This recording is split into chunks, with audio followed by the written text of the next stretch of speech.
Hi, everyone, and welcome to Unit 6, looking at quantitative research, and I believe it's Chapter 5 of your text. So,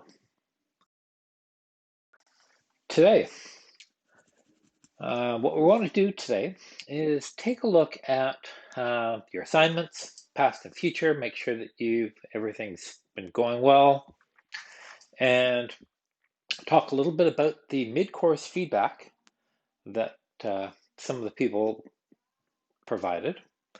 A few things in the news, and then jump into the quantitative research.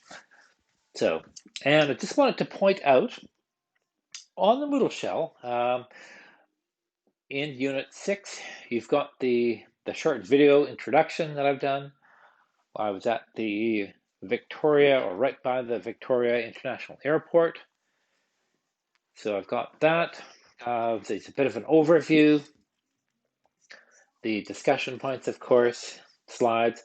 But if you get kind of towards or closer to the bottom of everything for Unit 6, you'll see that there are some PDF documents. One is a quantitative survey example from Pacific Rim, a sample survey report, also Pacific Rim, and a quantitative survey sample from Lower Fort Garry.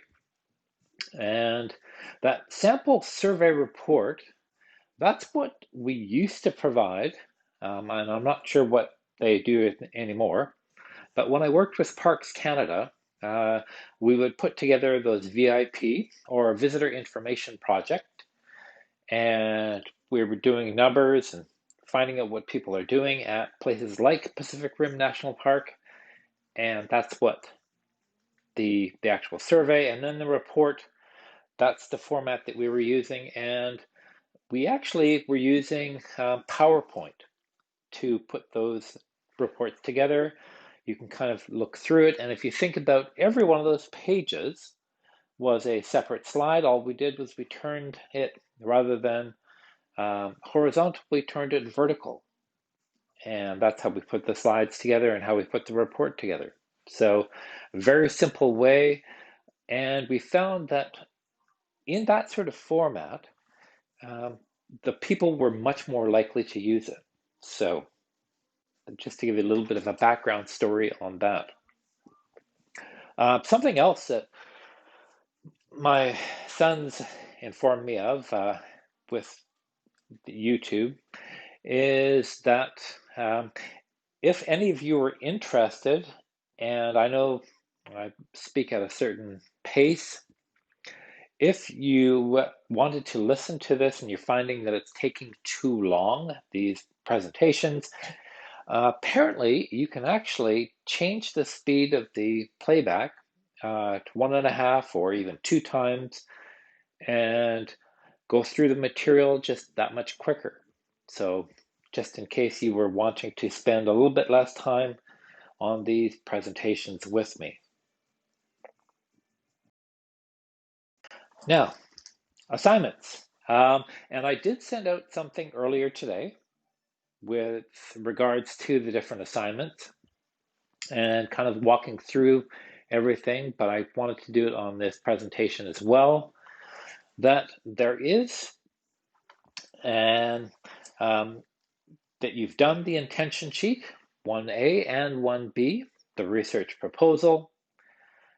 You'll be working towards the 2A, research design proposal, and that maximum 2 pages. Really what we're wanting to do with that research design proposal is just make sure that you're going in the right direction, that you've got kind of some of the basic right ideas. That way you don't get all the way to having it done and completed and handed in and find that you've missed a bunch of things or gone on a completely different path. So that's what that's there for. There have been a few people that were a little concerned about the quantity of assignments and things like that. And so I just wanted to reassure you that I'm not looking for a huge document, or we're not looking for a huge document for 2A, but we do want to make sure that you kind of are on the right path with that. Then 2B is the actual research design paper. With 2B, and there are lots of examples now that are in there, and in fact, if you go into the section on the Moodle shell with all of the assignments and participation section, if you look there now under assignment 2B, research design paper, the Dropbox for it, you'll now see another folder that I've put in there, and that'll provide some sample designs from previous years from the students. But what I also wanted to do with that is that I've actually included my feedback, or a lot of my feedback that I gave to the students. So that not only gives you kind of an insight into ways to carry out that assignment 2B, but it also lets you know what sorts of things I'm looking for, gives you a bit of an idea of expectations. The problem with, and people might be wondering if we can give you a kind of a full template on that. And the issue with trying to provide you with a full template for assignment 2B is that depending upon which direction you decide to go, whether qualitative or quantitative research, the look of the proposal, the design paper, can be fairly different because they have a lot of different expectations, different things that you're putting in them, things like that. So that's why it's a little bit more difficult to give a regular template for assignment 2B. And we're hoping that by providing lots of examples, you can get a bit of a sense of what would be expected for that. So that's why definitely open up that folder under assignment 2B, the Dropbox, and that'll provide you with some, hopefully some useful information.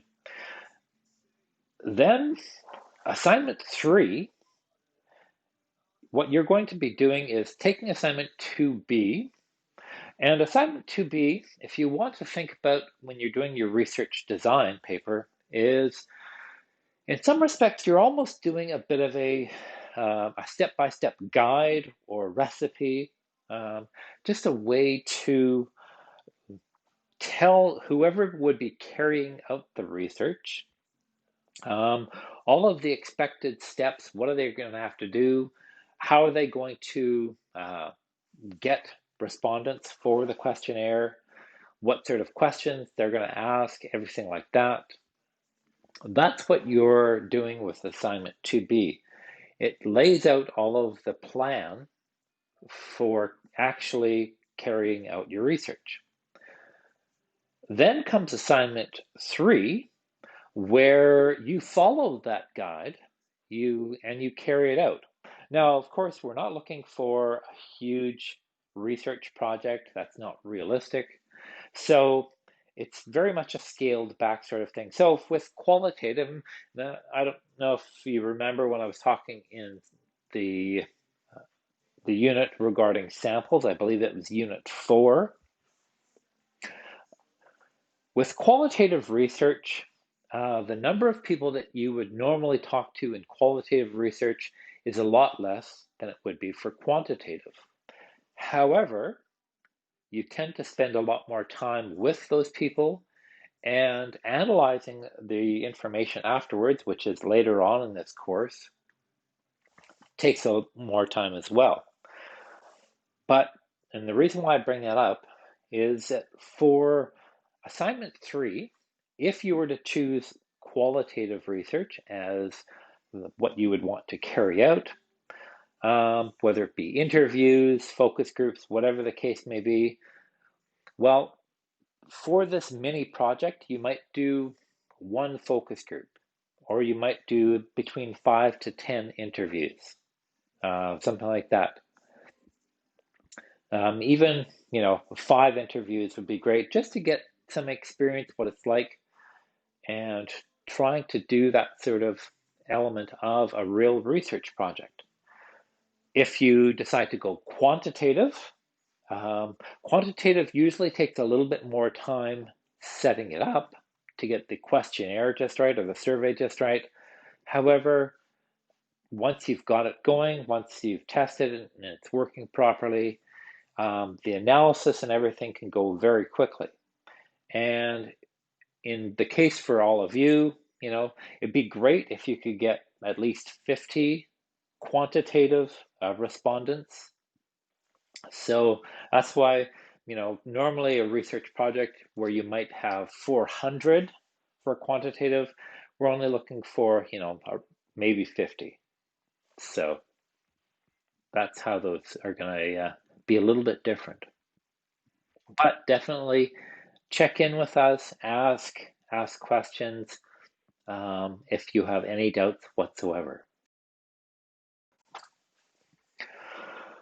We did get, I believe, 8 people responded to the mid-course assessment survey. I'm not sure if others didn't feel it was necessary or didn't see it, but however, we did go through the mid-course assessment. In general, people seemed fine with what we're doing, with the various different media and methods of going through the material.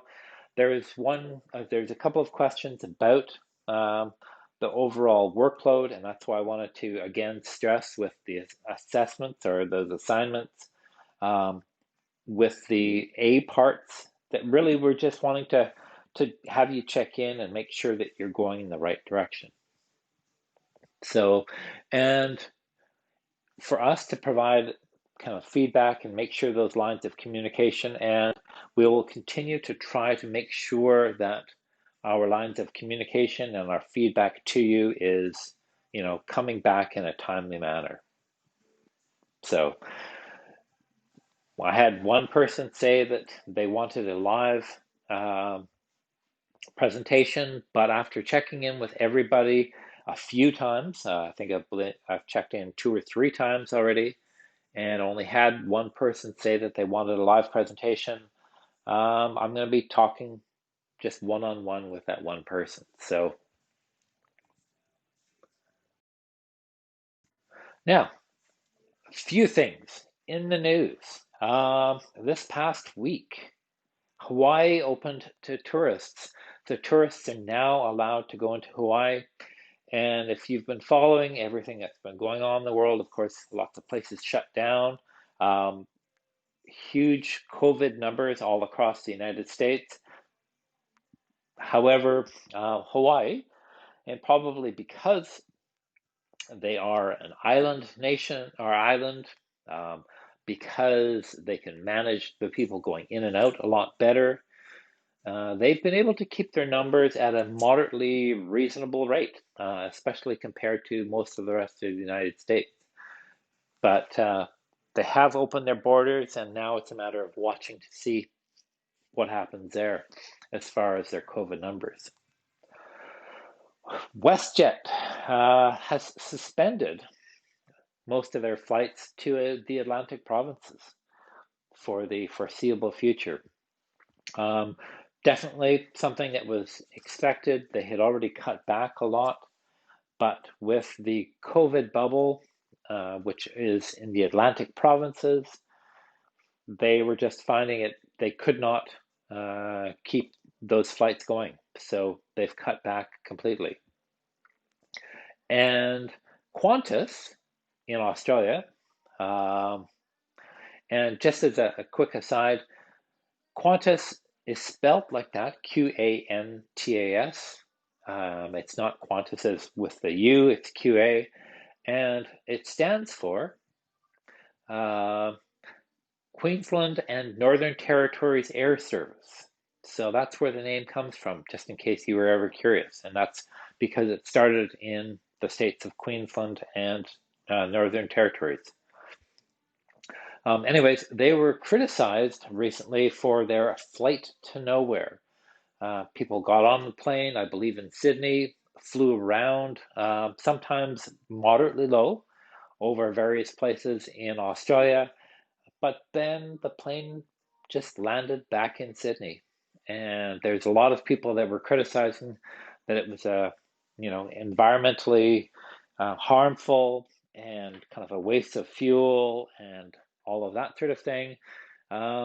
However, demand-wise, it was sold out. There was a lot of demand for people who want to fly, that want to go places. So in some respects, that also gives you a hint towards what could happen when the industry opens back up. That there are a lot of people, there's a lot of pent-up demand to travel, which is good for us. Anyways, I'm sure you've got lots of other things that you've noticed that are in the news. And, kind of on that note, one of the things that I like to do that I've done for such a long time, but it was particularly helpful when I was working with the Canadian Tourism Commission, is, and very easy nowadays, multiple sources of information.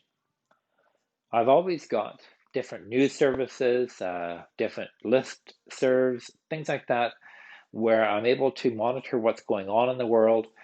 And because you never know when something's going to happen in the world that A, may have an impact on you or on the industry or things like that, but it can also provide some ideas or suggestions or hints of business opportunities or things like that.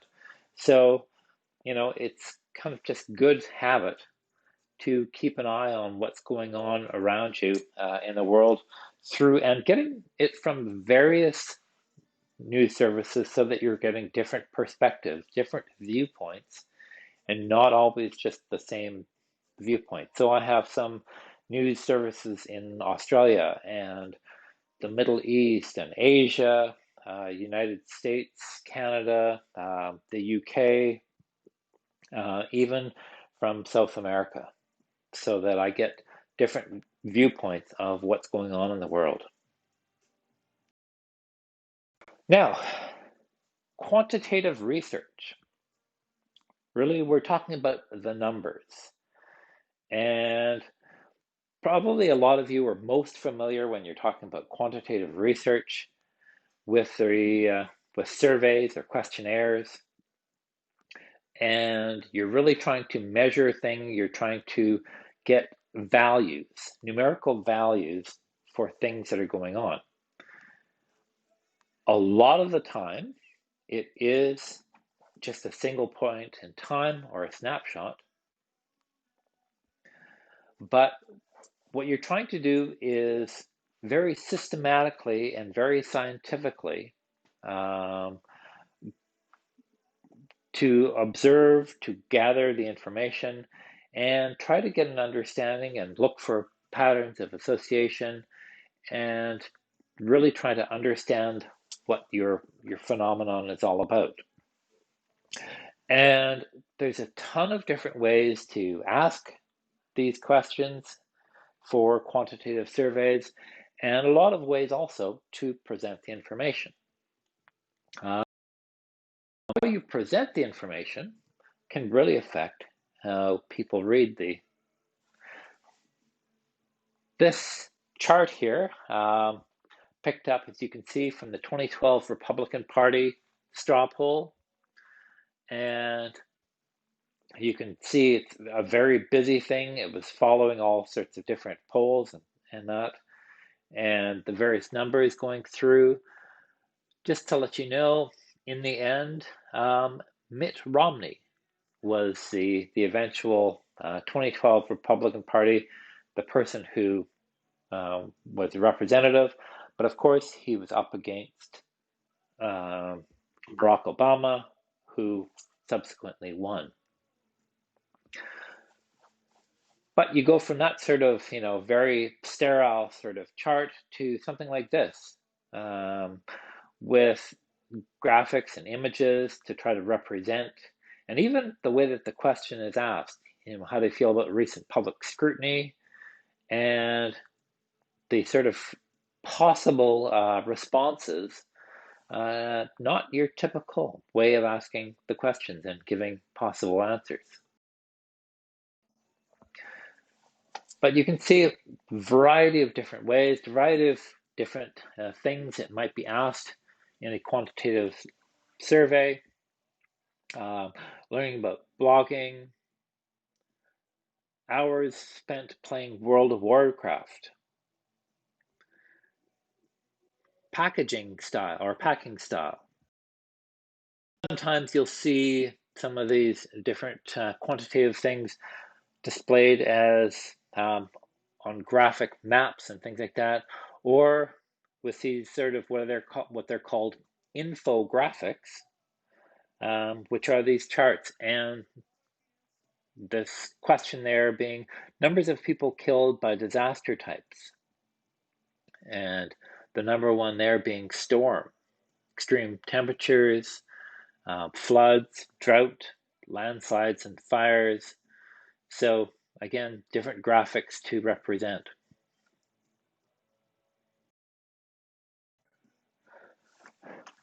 So surveys and questionnaires are everywhere, and hopefully when you were doing that, your discussion questions on samples, you got a bit of a sense just how many surveys and questionnaires are out there.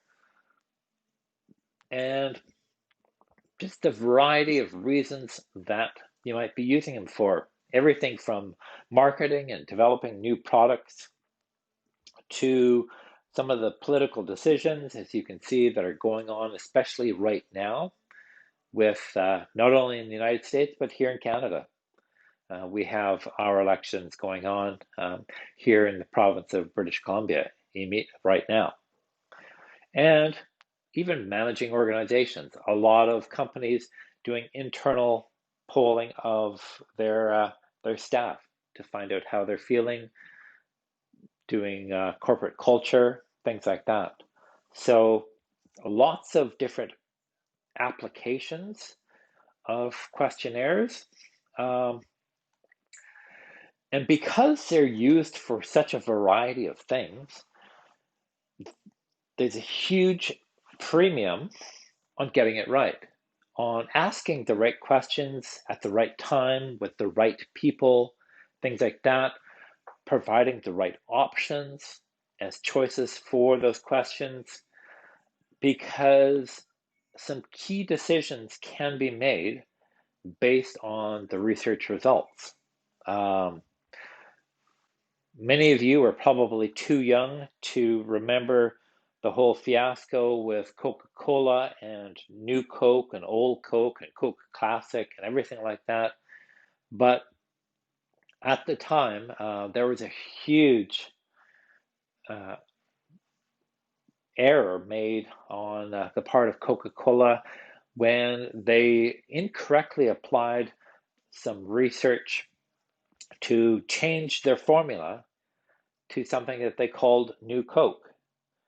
And there was a huge outcry. The public who had been drinking Coke hated it, so they had to go back to the old Coke, which became Coke Classic, and I believe now that the cans of Coke just say Coke, but there was a lot of money lost, a lot of money spent by Coke, and it could have been a huge disaster if they had not pivoted and gone back to their original. So big decisions are made, these surveys. Some of these surveys, and you can see, especially right now, politically, there are a lot of surveys going on, especially during these political times. And there are some huge, absolutely enormous survey companies in the world. That's probably one area that has not seen any cutbacks during all of this COVID. And in fact, I'm sure they've been doing well through all of this, especially as we go more online and as surveys and these ways of conducting the research go more online, they're able to do it in this online world much better. But they don't have to be these huge affairs.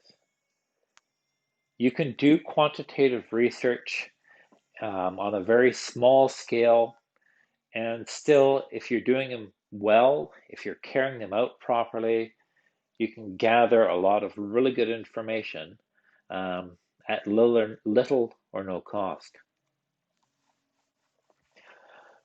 When I first started doing a lot of the research quite a few years back, and I'm not going to, specifically say how many years back, but back quite a few years, um, doing these surveys were a fairly drawn out affair. They all tended to be either face to face or maybe over the phone, things like that. They took a long time to develop, to put together, to administer, to get your information back, things like that. But as things have shifted online, SurveyMonkey, Skype, Facebook, all sorts of other ways of gathering this quantitative research, you can go in and out and get surveys done easily within a few weeks, depending upon how well you do your questions and whether or not you've got a bit of a history or something that you're working from. So, and your text goes through some of the different advantages and disadvantages. I'm not going to go and talk specifically about some of the things that are in your text. I'm hoping that the information that I give you is kind of a supplement to what's written in your text, although I will highlight a couple of things from the text. But some of the advantages of questionnaires. In general, they should be, or they can be, relatively simple and straightforward. You can adapt them to almost any human population. And when I say almost any human population, I mean almost any population. I've seen questionnaires adapted for children who aren't even really able to speak or have a very limited language, using symbols and things like that when you're connecting with them. You can do it for people who are sight impaired, hearing impaired, all sorts of different ways of providing it out there. Tons of different languages. And so it's amazing how broad you can go with questionnaires. When I worked with the Canadian Tourism Commission, I had developed questionnaires, clearly just in English, but then we had them translated because we were administering these different surveys around the world. We had it translated into multiple languages, of course, tested in the various languages to make sure that we were asking the question in the right way. But when we got the information back, it didn't matter that I didn't speak Japanese or German or Mandarin. I knew some Spanish, but because we were getting back numbers rather than actual words, I was able to analyze all of the data and determine the results based on that information that we were getting from around the world. So again, we were able to adapt questionnaires and go on a global basis, creating that sort of highly standardized data so I could actually compare results for various populations around the world. With the advent of online surveys, you can start dealing with huge amounts of data, which allows you to slice and dice your information and go much deeper with every bit of information as you go through it. So, for example, when I was working on the Explorer Quotient project with the Canadian Tourism Commission, my data set was over 10,000 respondents, which meant that I could break that data up into smaller and smaller groups and still have valid answers and bits of information that few other advantages. You can make it anonymous, which can be very important in various locations, allowing people to express their true opinions and not having to worry about any of that information being tied back to them. In some respects, now granted it was more qualitative than quantitative, but in some respects, like the mid-course evaluation, where you're free to provide your information, your responses, and you can be completely honest without having to worry about what you say. A lot of people are able to understand the results from questionnaires, which makes it much easier to work with. So, you see all of these news headlines about different polls, and 37% says something, 17% feel another way, and those numbers are very easy for the general public to understand. They're very easy for managers to work with. They still require some interpretation. However, they are very easy to understand, and people trust numbers. So that's some advantages of these questionnaires and surveys. Some disadvantages, though, are that you're relying on people quite often to remember things, potentially remember things from a while ago. And if they can't correctly remember the information, their information is only as good as the people, their responses. And while that's true with any research, because there is so much weight put on the validity of those numbers, they can sometimes have more value and have a greater impact when they're in these sort of questionnaires. Respondents may not answer accurately on purpose, which can be an issue. There are certain situations where people will respond the way that they think they should answer, especially when it's something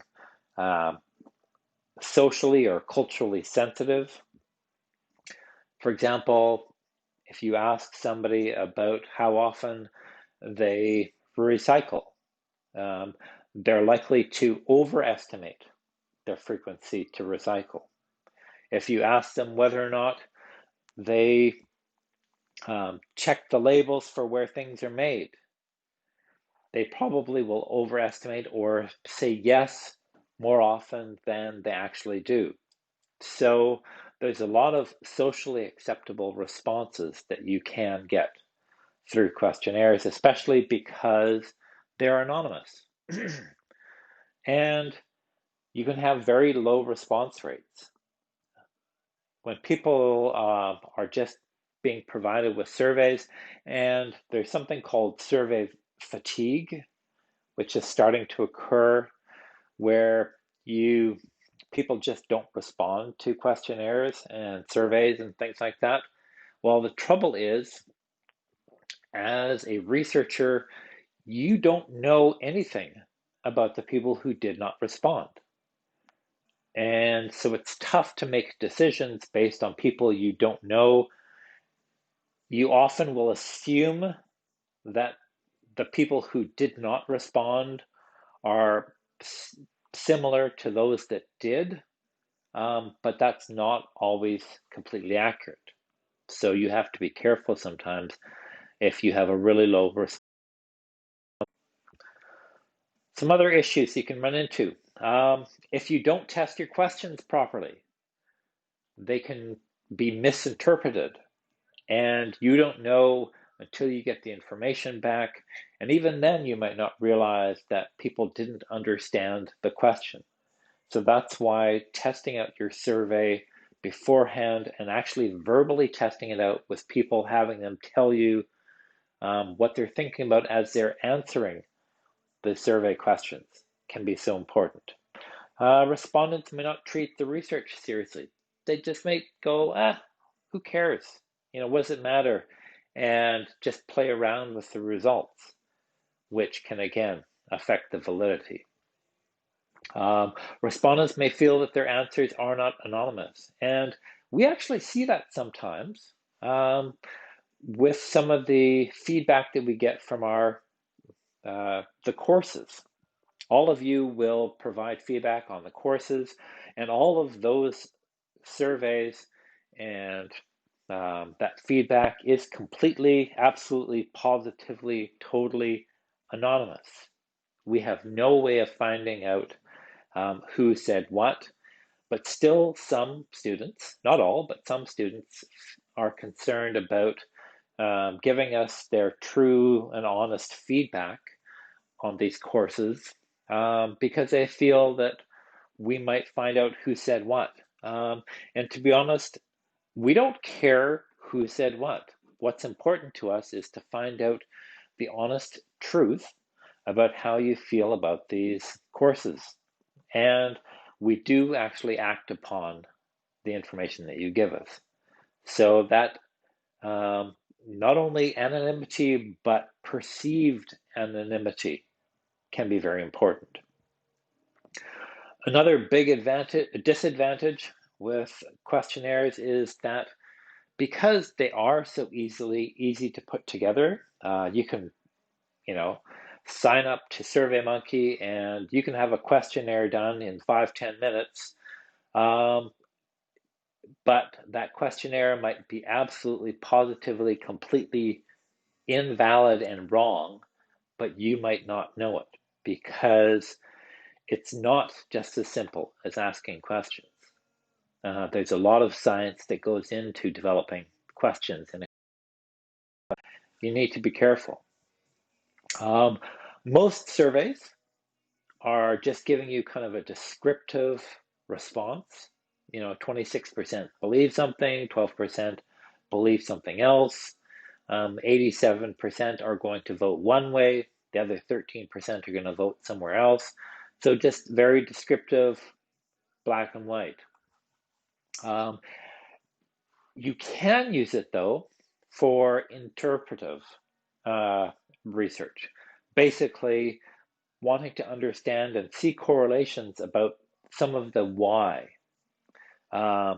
Why do people that come to Canada feel a certain way? Why do we get more people from one group than another? That sort of thing. Now, you can see that last point there. Very important to point out, though, with interpretive research, that correlation does not mean causation. Just because, for example, we might see more people from one region of the United States feeling that, they want to come to Canada than another region. It might have nothing absolutely to do with where they're from. There might be another thing that we don't know about that's causing that difference of opinions. So again, just because you see correlation, just because two things are related, it doesn't mean that one necessarily caused the other.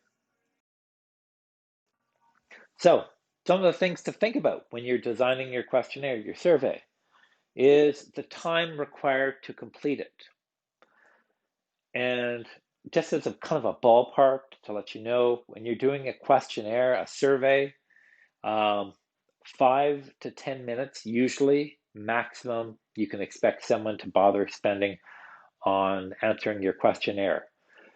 You might be able to incentivize them. You might be able to give them some sort of gift or prize or benefit or something like that, and they might stick around a little bit longer.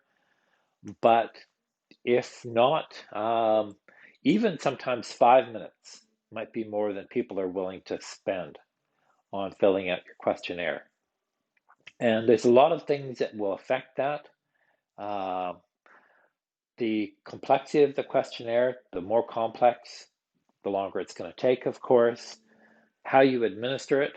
A telephone survey takes longer than filling out one online or something like that. So there's lots of different ways you can adapt and change, even how you ask the questions.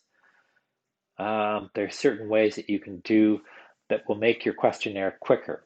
As a very quick example of that, if you can make all of your questions in the same style, so the same potential options for all of your questions, that's quicker than if you change the style of how you ask the questions for every question, because then people actually have to learn the style every time you change the type of question.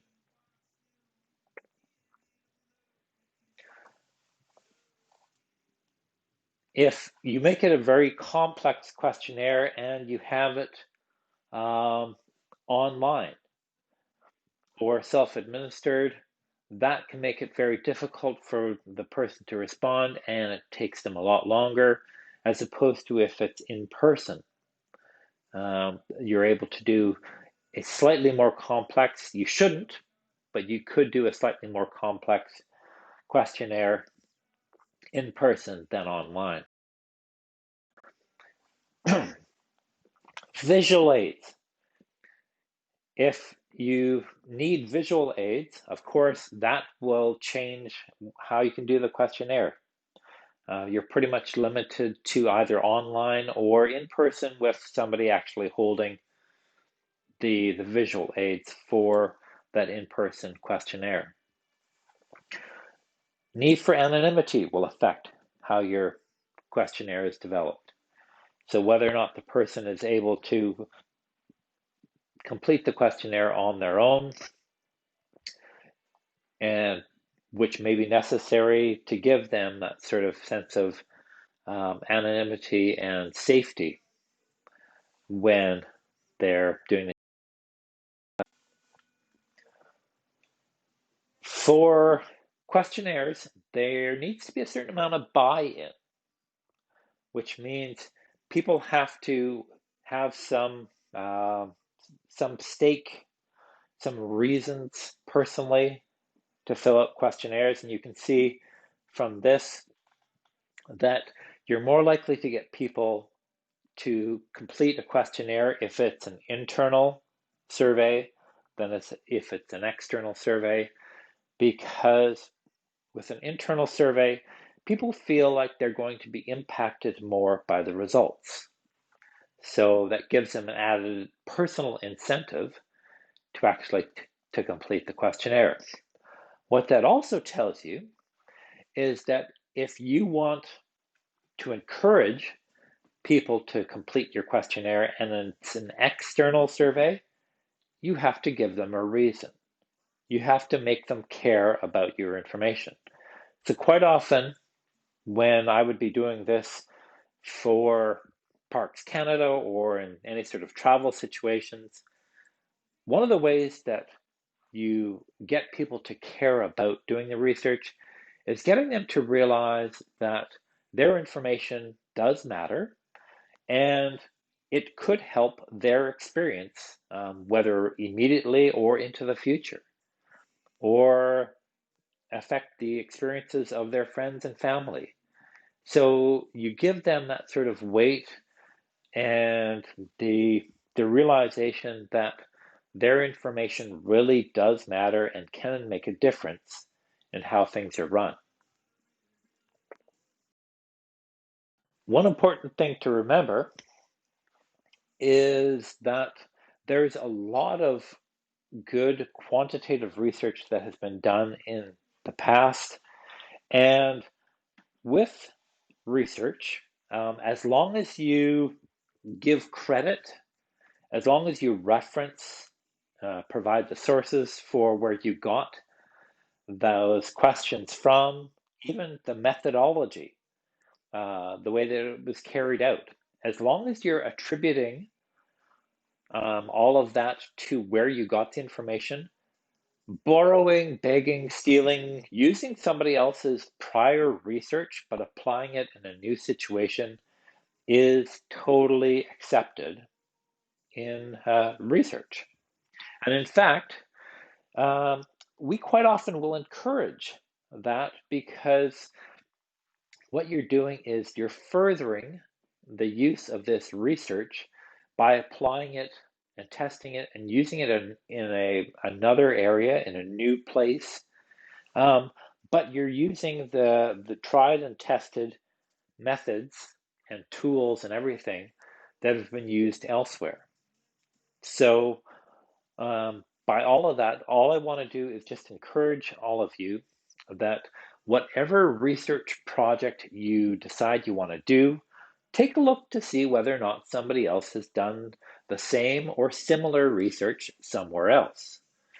And the really nice thing about doing research nowadays is that you can actually send an email to any of these researchers who have done the research. There's always the primary researcher, there's always an email contact. Send them an email, tell them who you are, and that can really open doors to, they might send you the exact questionnaire and the exact methods that they used to conduct their research. And they may even tell you what worked and what did not work and, suggestions to how to improve things. So again, whatever research topic you've decided to do, whether it be qualitative or quantitative, and you find a journal article that's on the topic that you're interested in, reach out to those researchers and find out directly from them how to do it. So the other thing, while I'm thinking about it, and this reminds me, is another thing to think about, not only for this course, but for all of your courses, while you're at school, while you are a student, take the opportunity to use these assignments to get to know people. Use these assignments to open doors, to make connections, to network.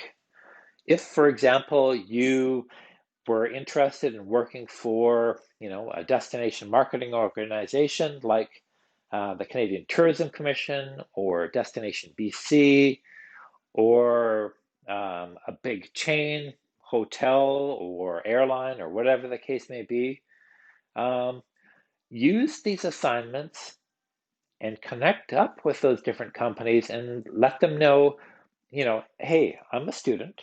I'm doing this research project. I would really love to work with you on this or get to know you about this, or I'm curious about your company. Could you help me with this?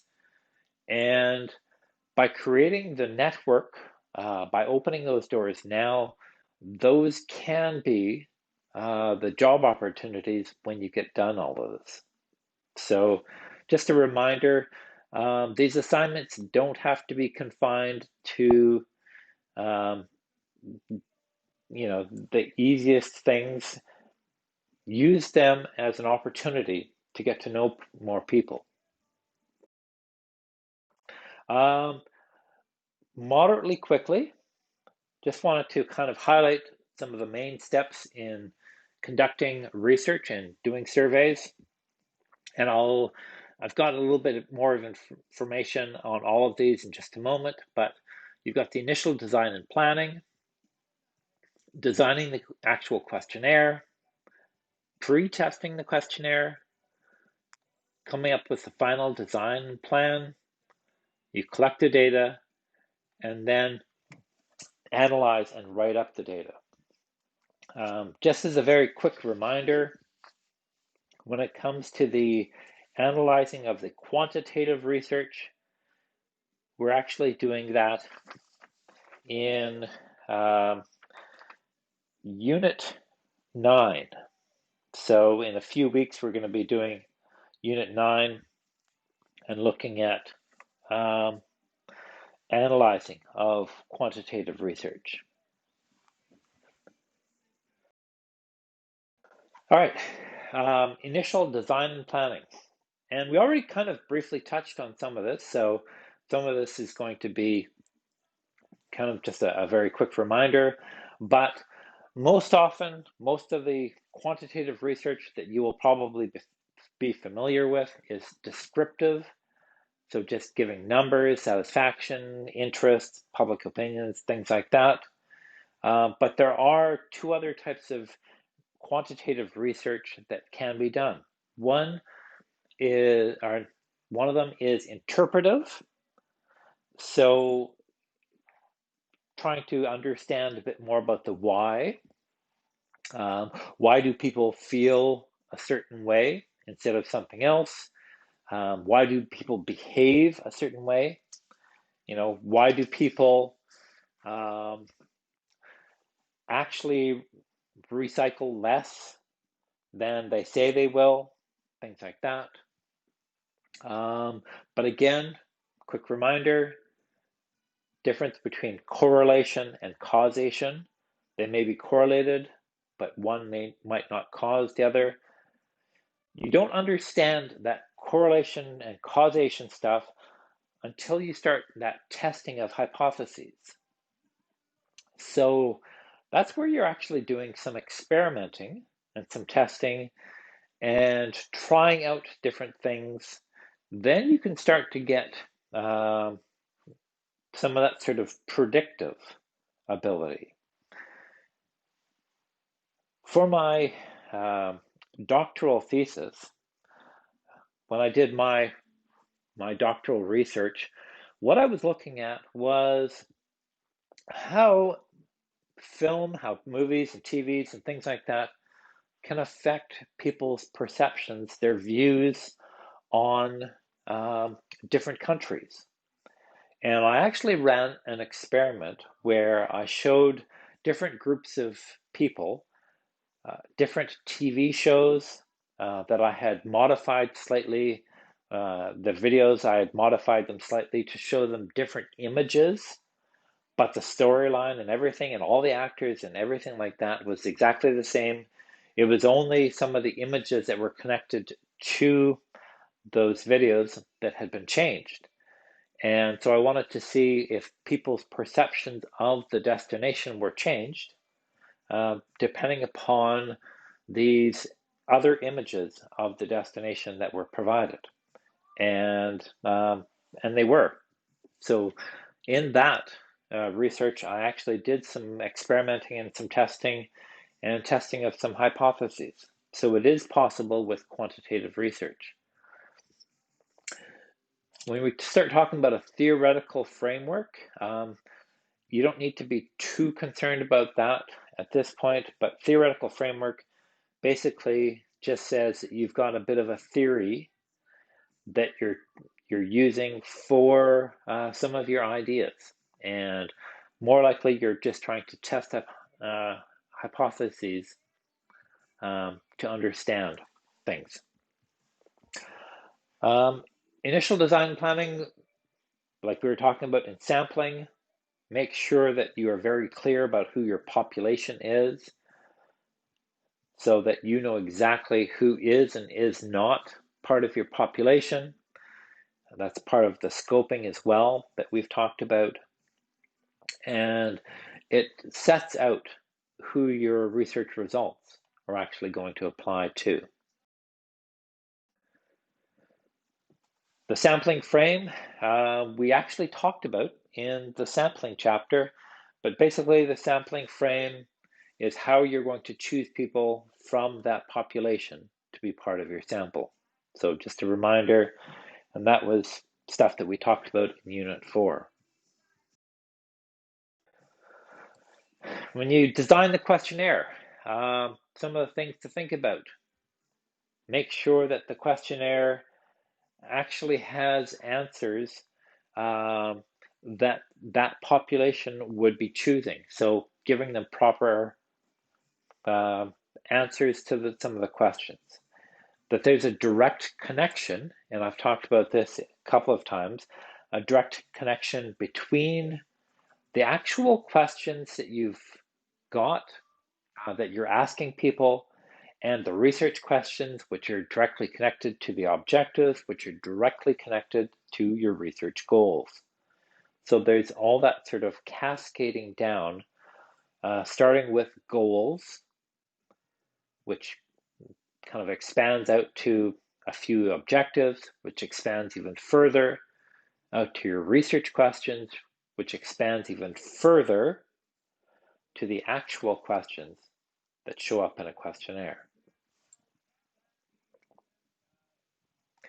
And these questionnaires, there is a lot of science, but there's a certain amount of art to them as well. And a certain amount of understanding your audience and understanding how they are going to interpret and how they're going to perceive the questions that you're asking, and even really thinking about making sure that there's the right flow from one question to the next so that they make sense. There's a logical order. For example, if you were asking questions about somebody's trip, making sure that the questions at the start of your questionnaire are about the start of their trip, and you end your questionnaire with questions for the end of their trip. Those sorts of things you need to be thinking about in how you ask your questions. Another thing that you want to think about when you're putting your questions in order is start off with very easy to answer questions. The easier your questions are to start off with, once the people start into the questionnaire, then you can make your questions a little bit harder as you go into it. But usually by that time, people are committed and they will finish the questionnaire. If you start off with a tough question, they're less likely to actually answer and go into the questionnaire. Some other key considerations. Remember, when somebody is answering your questionnaire, they are answering for themselves. They're not answering for the group. They're not answering how they think other people might feel about a question. They are only answering for themselves. And that's what's very important. Of course, they need to understand the question. And one thing that you may have to think about is if you have a very complex thing that you want to explore, you may have to separate it into 2 or 3 or maybe several bits and pieces that you ask separately, and then you combine them together at the end to get that full understanding. So you want to make them very simple and very easy to go through.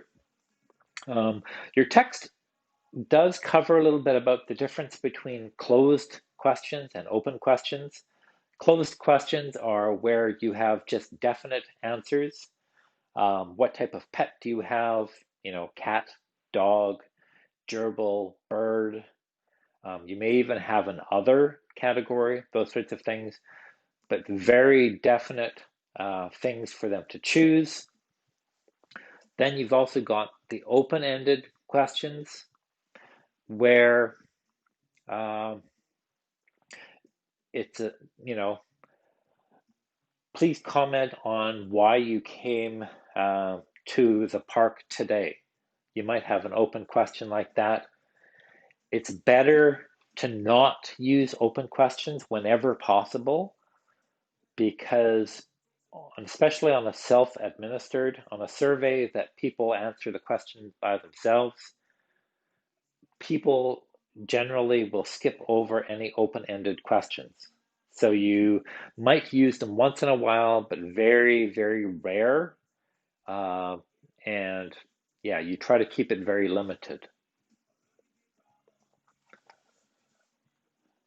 The big reminder with all of these questionnaires is you need to pre-test. You need to test it out. You need to make sure that it's working. Try it out several times. Even get people to go through your questionnaire and play around with the data to make sure that the data is going to come back the way that you want it to. I'll give you an example of that sort of thing. Sometimes you might have a question that has multiple choices. So, what is your favorite food? And you can choose one or choose several, that sort of thing. Depending upon how you set up that question in the background can really affect how you can analyze and use that information. So make sure that you've pre-tested your questions, pre-tested your questionnaire, making sure that it runs properly. Because don't forget, once you put that questionnaire out there, once you send it out to all of your potential respondents, you don't get a second chance to explain what you meant. You don't get a second chance to send it out to them again if you screwed up. You have the one shot at getting it right. So that's why you need to make sure that it's working and working properly. Make sure that all of your potential responses are very clearly linked to the question and make sense with the question that you're asking, that they cover most, if not all, of the possible options, or at least all of the main options, all of the most logical options. You want to make sure that they are what's called mutually exclusive. And I'll give you an example of mutually exclusive and not overlapping. If I were to, ask all of you to tell me your age, and I gave you categories, 19 to 25, 25 to 34, 25 to 35, 35 to 45, 45 to 55, things like that. Well, if you happened to be on that point of, that overlap, that 25, would you choose the 19 to 25 or the 25 to 35? So you have to make sure that one category, one option, one question does not run into the next. So instead, for something like age, while the easiest and the best thing actually for asking about age is to ask somebody what year they were born.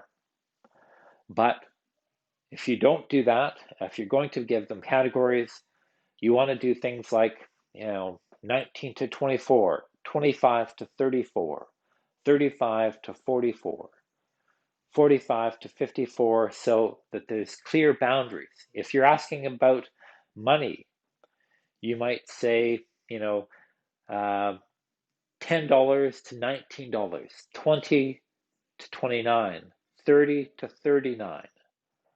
So that again, it's very clear boundaries between them. And they need to be balanced. And this is something that really bugs me sometimes when I'm going through different questionnaires. You want to make sure that, for example, you can see with the first sample, very good, good, poor, very poor. You've got 2 positives and 2 negatives. So it's balanced. However, too often I've seen as options excellent, very good, good, and poor. So in that, you've got 3 positives and 1 negative. So with something like that, you're already biasing the responses towards positive. you're already going to more likely have somebody give a positive response because you've given them 3 positives but only 1 negative response. So you want to make sure that it's balanced. The example at the bottom, actually you'd be better off be very poor to very good so that you're balanced there. And whether you use 4 points or 5 points, there's a lot of discussion about, how many points, how many your options should be. So I'd be willing to talk to you about that, but that's something you don't think about. Some of the things you want to think about. Make sure your language is simple. Avoid jargon. Remember, if you're talking with Joe and Jane Public, they don't know what a DMO is. They probably don't even know what a destination marketing organization is. So don't use those sort of terms that we in the industry are familiar with. Make sure you're speaking in their language because they are the respondent, not you. Keep your questions short, simple, easy to read through. Make sure that your questions are not leading. And by that I mean make sure that your questions are not suggesting that a certain response is better than another. Do you believe in climate change or are you a complete idiot? You've basically just led them to a certain response. So make sure that if you have a feeling about something, if you have a certain opinion, when you're doing these sort of questionnaires, make sure that you keep your own opinions to yourself and you ask your questions in as neutral a way as possible. For something like climate change, you might want to say, do you believe in climate change? Or how likely do you think climate change is real? Very likely, not at all likely. Things like that. So that people feel free to respond without feeling like they're being judged. Avoid double-barrel questions, making sure that you only ask one question at a time. Before coming, were you thinking about the bed and the level of service here? Or, how good was the level of service and the check-in process? You want to make sure that you only ask one question at a time, because when you get the response back, you need to know which one they were actually responding to. And with some sensitive topics, you have to be careful how you ask the question, because again, you don't want the person to feel judged. You want to answer. Make sure you pre-test it again. Pre-test it on a small group, very similar to the type of respondent who is going to answer it. So you might be able to pre-test on your classmates in that for an initial pre-test, but then you're probably better off to pre-test on somebody who doesn't have experience with tourism and hospitality, so that you know that they're going to understand the questions. You may have to revisit and revise and redo your questions several times in order to get them so that they work. But remember, all of this work that you put in before you put out your questionnaire is all stuff that means that you don't have to do them after the fact, and that you've got something you can rely on and believe in the results. So it's worth putting a lot of front-end effort into a questionnaire to get something. So you get your questionnaire designed, planned, done, set up your coding, how you're going to analyze it, send it out. You follow the methods that you've set up. So in that design plan that all of you are going to be doing for question 2B, for assignment 2B, that's what you're following. You're following the recipe. You're not ad-libbing. You're following things exactly as you've set out. Or if you have to change something, you make note of that. That second point there is keep a diary of events when you actually start administering your questionnaire. For example, when I used to work with Parks Canada, and we were maybe doing a survey, a trail survey, where we're at a national park and we're administering a survey on a trail to find out where people are from, how they found out about the trail, their likes and their dislikes, level of satisfaction, other things they might have been looking for that trail, their level of understanding of why that park is important, everything like that. We would keep track of things going on every day. You know, it was a cloudy day. There was a triathlon that went through. There was reports of bear sightings in the area.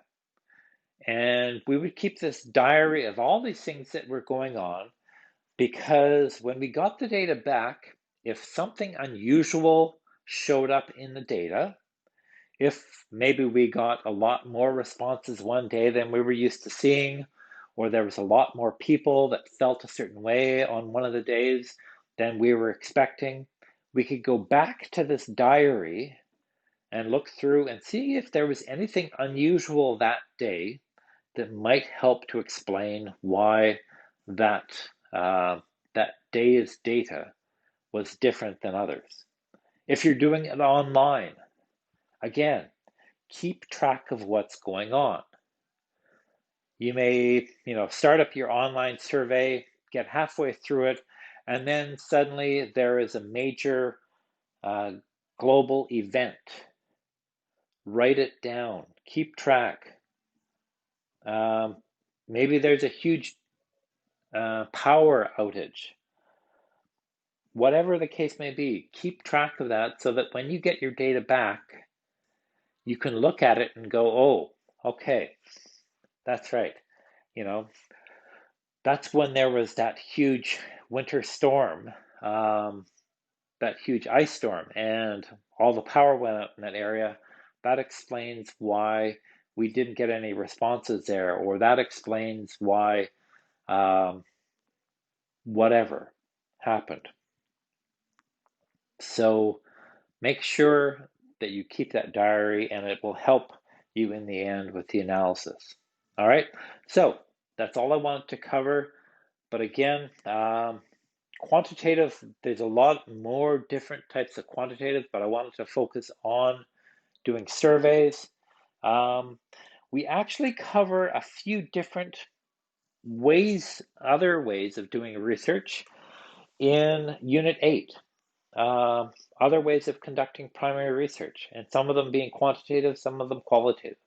So we'll actually touch back on some of these things that we talked about today. For today, reason why I say try to stay dry, those of you that are here in Victoria, we've had quite a bit of rain lately. And while this is not an actual picture of one of my dogs, that's what one of my dogs looks like. And when it's been nasty rain and I have to take her out for a walk anyways, that's kind of what she looks like. So have a good day and take care, everyone.